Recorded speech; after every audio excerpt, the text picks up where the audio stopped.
Producer consumer problem और inter thread communication. Producer consumer एक classical problem है, multi threading से रिलेटेड है। क्या होता है इसमें, एक बफर है आपके पास, बफर मतलब एक एरे है और दो थ्रेड्स है, एक थ्रेड है प्रोड्यूसर, एक थ्रेड है कंज्यूमर। प्रोड्यूसर क्या करेगा, जो उसका नाम है वो करेगा। प्रोड्यूसर प्रोड्यूस करेगा वैल्यूज़ को और इस बफर में फिल करेगा। तो सपोज इसने यहाँ पे फिल किया, फिर यहाँ पे फिल किया। कंज्यूमर क्या करेगा, जो इसका काम है, जो इसका नाम है वो करेगा, ये वैल्यूज़ को कंज्यूम करेगा। तो ये बफर से डिलीट करता रहेगा। कंज्यूमर आएगा तो ये वाली वैल्यू डिलीट कर देगा, फिर ये वाली वैल्यू डिलीट कर देगा। अब इसमें मल्टी थ्रेडिंग हो रही है तो वही क्रिटिकल सेक्शन वाला पार्ट आ गया इसमें। जो एरे है हमारा, जो बफर है, वो एक तरीके से क्रिटिकल सेक्शन है, क्योंकि प्रोड्यूसर कंज्यूमर दोनों इसको एक्सेस कर रहे हैं। शेयर्ड रिसोर्स हो गया ना, ये एरे आपका शेयर्ड रिसोर्स है। प्रोड्यूसर क्या कर रहा है, एक्स की वैल्यू असाइन कर रहा है किसी इंडेक्स पे, X I equal to something. Consumer क्या कर रहा है, एक्स की इस एरे को प्रिंट कर रहा है, एक्स की जगह एरे होना चाहिए था, ये एरे को प्रिंट कर रहा है, एरे ऑफ जे किसी इंडेक्स पे। ओके, तो मान लो प्रोड्यूसर रन हुआ, इसने फिल किया, फिर इसने फिल किया, फिर इसने फिल किया, फिर कंज्यूमर आएगा तो कंज्यूमर ये वाली वैल्यू को रिमूव करेगा, फिर ये वाली वैल्यू को रिमूव करेगा, फिर ये वाली वैल्यू को रिमूव करेगा।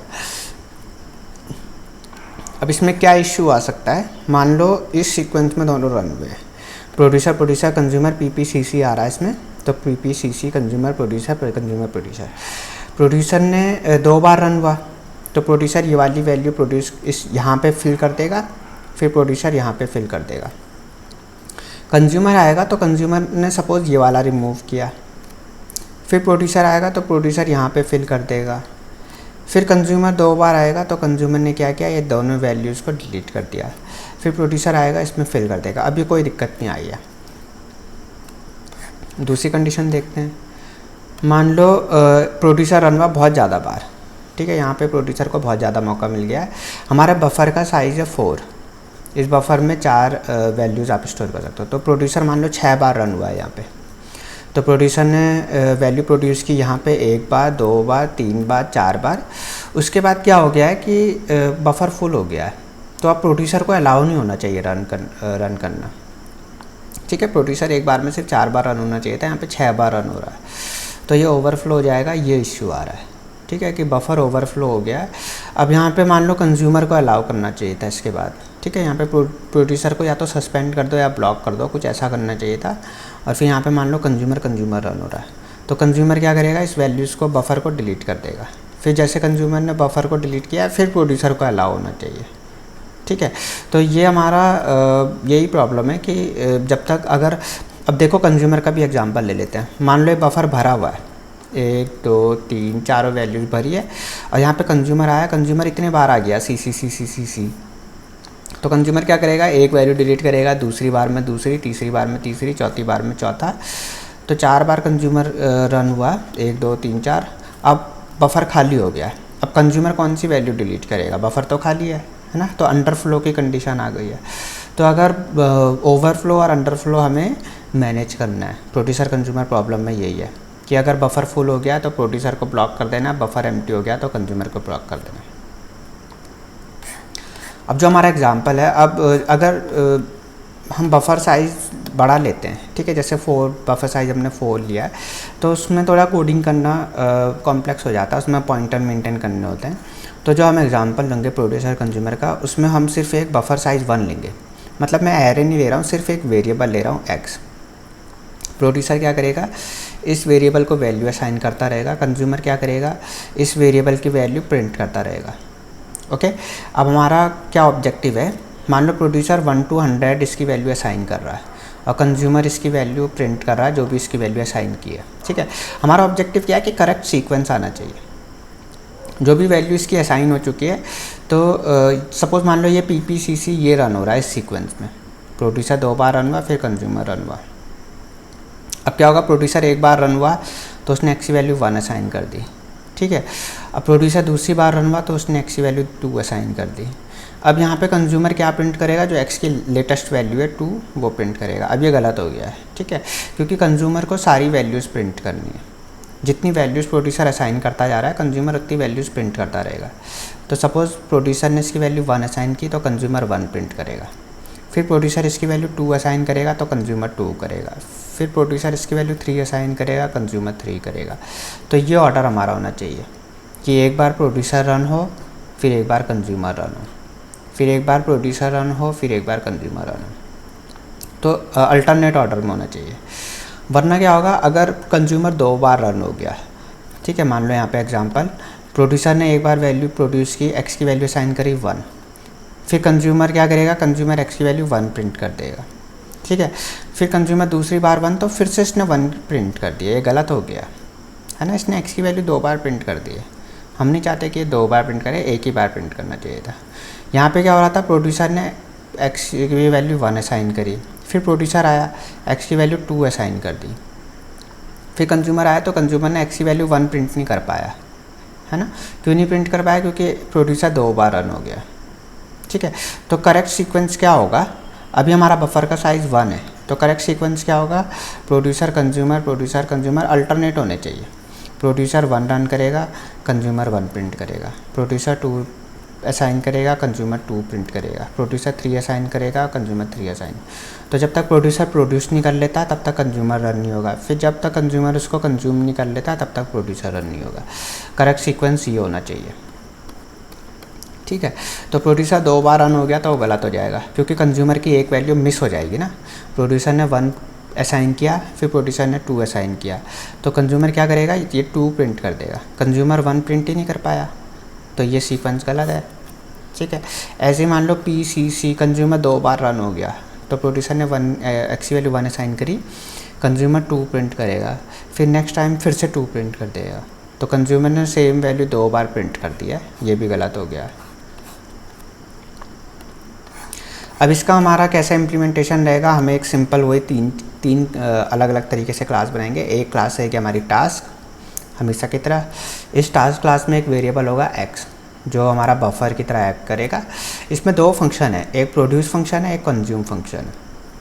प्रोड्यूस क्या करेगा, x की वैल्यू असाइन करेगा, x इक्वल्स टू आई। आई क्या है, एक फॉर लूप मैंने चलाया है, उसमें i की वैल्यू 1 to 1000 है, ठीक है। तो x की वैल्यू 1 to 1000 असाइन कर रहा है। कंज्यूम फंक्शन क्या करेगा, इस x की वैल्यू को प्रिंट कर देगा, ओके। तो एक बार हमारी वैल्यू असाइन होनी है और एक बार प्रिंट होनी है, फिर एक बार वैल्यू असाइन होनी है, एक बार प्रिंट हो रही है। टास्क क्लास के अंदर ये चीज़ होंगी। हमारे 2 क्लास, थ्रेड क्लास जैसे हम बनाते थे, तो यहाँ पे 2 क्लास बनाएंगे, प्रोड्यूसर क्लास, एक कंज्यूमर क्लास। प्रोड्यूसर क्लास के अंदर हम थ्रेड क्रिएट करेंगे और ये प्रोड्यूस फंक्शन कॉल करेंगे। कंज्यूमर क्लास के अंदर हम थ्रेड क्रिएट करेंगे और ये कंज्यूम फंक्शन कॉल करेंगे। फिर डेमो क्लास बनाते हैं, डेमो क्लास के अंदर टास्क क्लास का ऑब्जेक्ट बनाते हैं, और ये प्रोड्यूसर का ऑब्जेक्ट है, ये कंज्यूमर का ऑब्जेक्ट हमने बनाया है।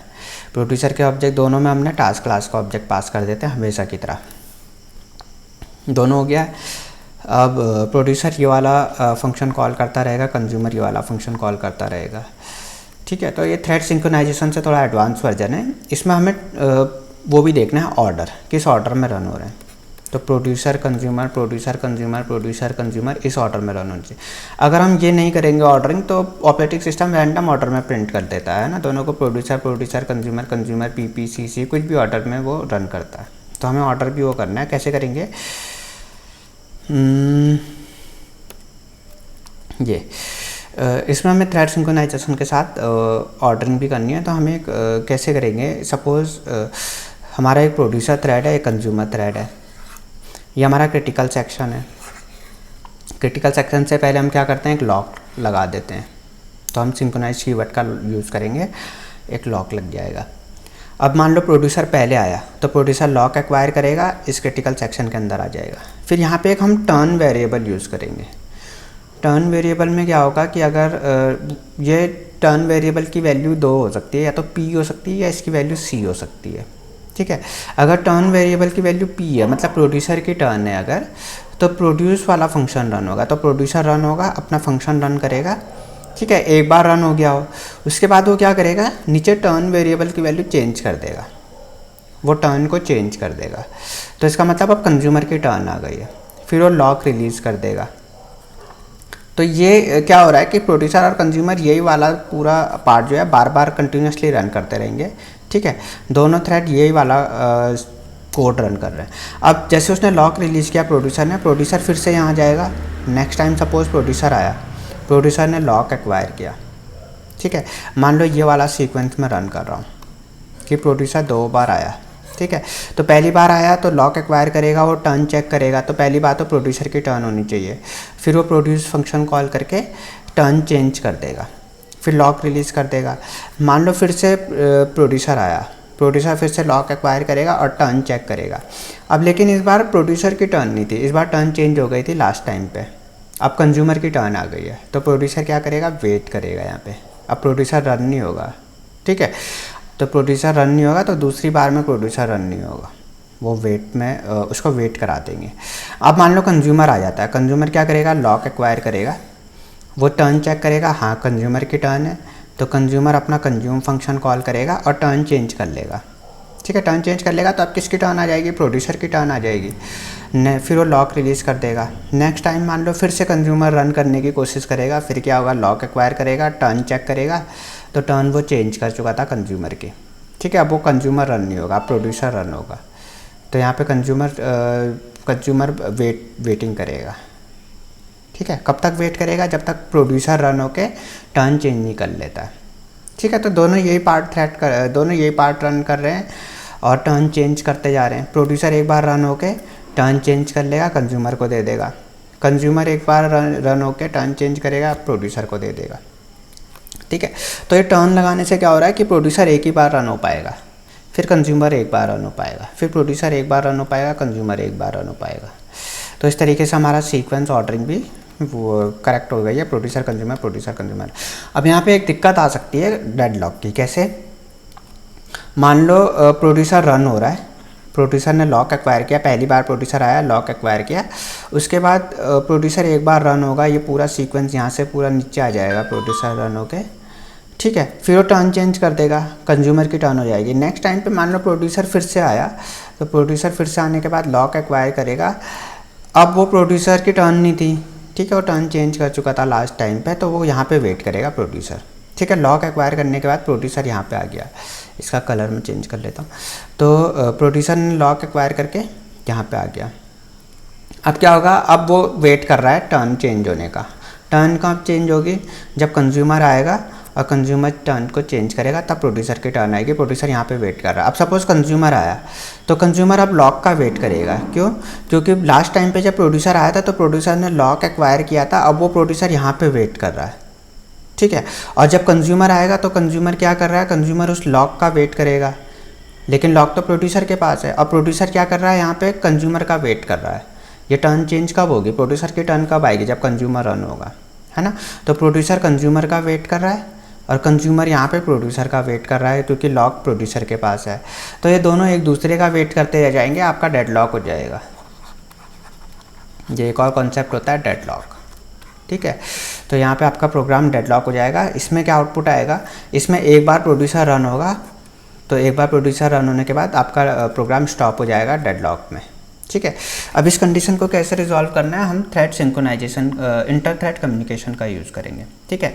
जब प्रोड्यूसर आपका वेट कर रहा है तो वो क्या करेगा, वेट फंक्शन कॉल करेगा, ठीक है। एक बार फिर से देख लेते हैं। प्रोड्यूसर यहाँ से आया, उसने लॉक एक्वायर किया, लॉक एक्वायर करने के बाद वो टर्न चेक करेगा, टर्न प्रोड्यूसर की है, प्रोड्यूस करेगा और टर्न चेंज कर देगा, ठीक है। टर्न चेंज करने के बाद अब किसकी टर्न आ जाएगी, कंज्यूमर की टर्न आ जाएगी, ओके।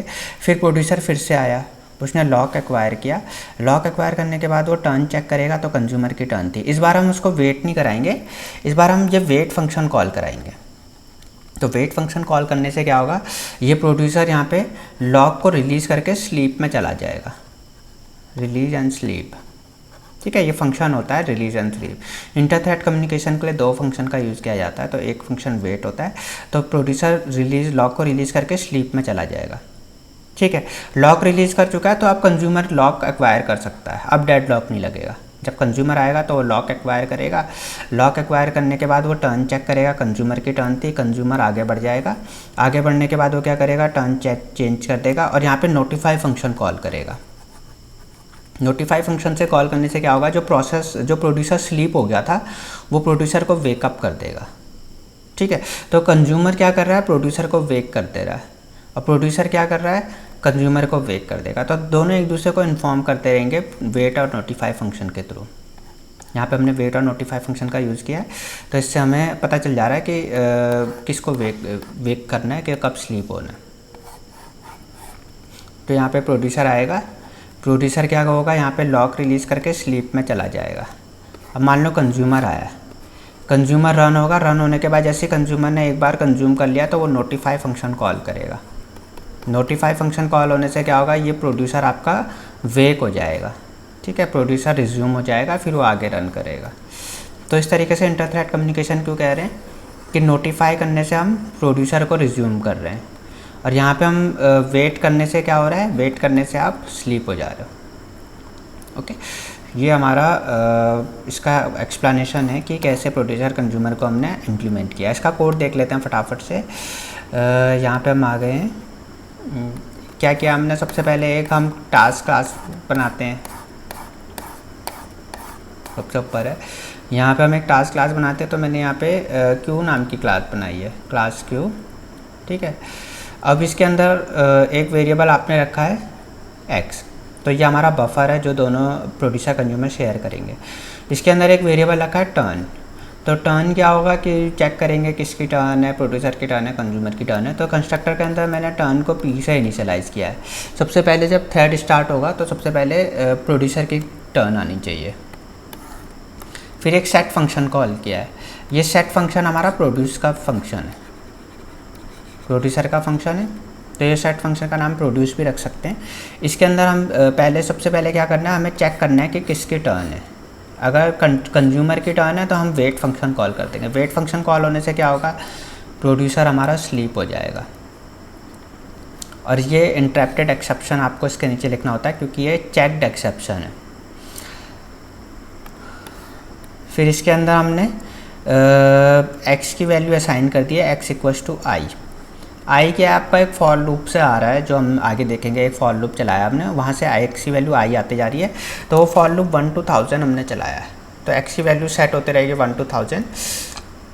फिर हमने टर्न वेरिएबल चेंज किया, प्रोड्यूसर ने एक्स की वैल्यू एक बार रन होगा, फिर कंज्यूमर की टर्न दे देगा, वो टर्न चेंज कर देगा और नोटिफाई फंक्शन कॉल कर देगा। सिमिलर नीचे गेट फंक्शन है, गेट फंक्शन के अंदर हमने कंज्यूमर, ये कंज्यूम फंक्शन है हमारा। कंज्यूमर क्या करता है, इसको वो कर लेता है, प्रिंट करना होता है इसको। तो इसमें भी सेम वही चीज़ आएगी, हम यहाँ पे चेक करेंगे अगर प्रोड्यूसर की टर्न है तो हमें वेट करना है, ये कंज्यूमर का फंक्शन है ना, तो कंज्यूमर वेट करेगा। फिर जैसे इसकी टर्न आ जाएगी तो ये आगे बढ़ जाएगा, वेट करना छोड़ के आगे बढ़ जाएगा। आगे बढ़ के क्या करेगा, प्रिंट कर देगा एक्स की वैल्यू और टर्न चेंज कर देगा और नोटिफाई फंक्शन कॉल कर देगा। फिर नीचे आ जाते हैं, थ्रेड 1 क्लास क्या है, थ्रेड 1 आपका प्रोड्यूसर वाली क्लास है। इसके अंदर हम क्या करते हैं, थ्रेड कैसे क्रिएट करते हैं, 2 ऑब्जेक्ट बनाते हैं। ये टास्क क्लास का ऑब्जेक्ट है, तो टास्क क्लास का नाम मैंने क्यू रखा है, तो क्यू क्लास का ऑब्जेक्ट बनाया है। फिर इसको इनिशियलाइज़ करना होता है हमें, object of Q equals to P O. Thread class का ऑब्जेक्ट बनाते हैं और स्टार्ट फंक्शन कॉल करते हैं, थोड़ा ऊपर नीचे किया है। तो थ्रेड क्लास का ऑब्जेक्ट यहाँ पे क्रिएट किया और स्टार्ट फंक्शन कॉल किया। स्टार्ट फंक्शन से क्या होता है, ये रन फंक्शन कॉल होता है। रन फंक्शन के अंदर हमने लूप चलाया है और उसका प्रोड्यूस फंक्शन कॉल किया। जो ये सेट है वो उस टास्क क्लास का फंक्शन है, ठीक है, उस टास्क क्लास का नाम मैंने क्यू रखा है। कंज्यूमर थ्रेड बनाया है, ये थ्रेड 2 हमारी कंज्यूमर क्लास का थ्रेड है, कंज्यूमर है, ठीक है। ये दूसरा फंक्शन कॉल करेगा, इसके अंदर गेट फंक्शन कॉल होगा, ठीक है। यहाँ पे एक बार फिर से वो बना देता हूँ स्ट्रक्चर। एक हमारी क्यू क्लास है, क्यू क्या है, हमारी टास्क वाली क्लास। एक हमारी थ्रेड 1 क्लास है, थ्रेड 1 हमारी प्रोड्यूसर है। एक हमारा थ्रेड 2 क्लास है। इस क्यू क्लास के अंदर 2 फंक्शन है, एक है सेट फंक्शन जो कि प्रोड्यूसर वाला थ्रेड है वो ये सेट फंक्शन कॉल कर रहा है। जो कंज्यूमर वाला थ्रेड है वो ये गेट फंक्शन कॉल कर रहा है। तो ये कंज्यूमर वाले थ्रेड के अंदर हमने गेट फंक्शन कॉल किया। डेमो क्लास क्रिएट किया, डेमो क्लास के अंदर फिर से टास्क क्लास का ऑब्जेक्ट बनाते हैं, थ्रेड 1 का ऑब्जेक्ट, थ्रेड 2 का ऑब्जेक्ट, और ये ऑब्जेक्ट इन दोनों में पास हो जाता है। और यहाँ पे हम मेन प्रिंट कर रहे हैं, इसकी ज़रूरत नहीं है लेकिन हमने कर दिया है। तो इस तरीके से thread synchronisation, inter thread communication हो गया, इसमें आ गया है। प्रोड्यूसर कंज्यूमर भी इसी में आ गया है।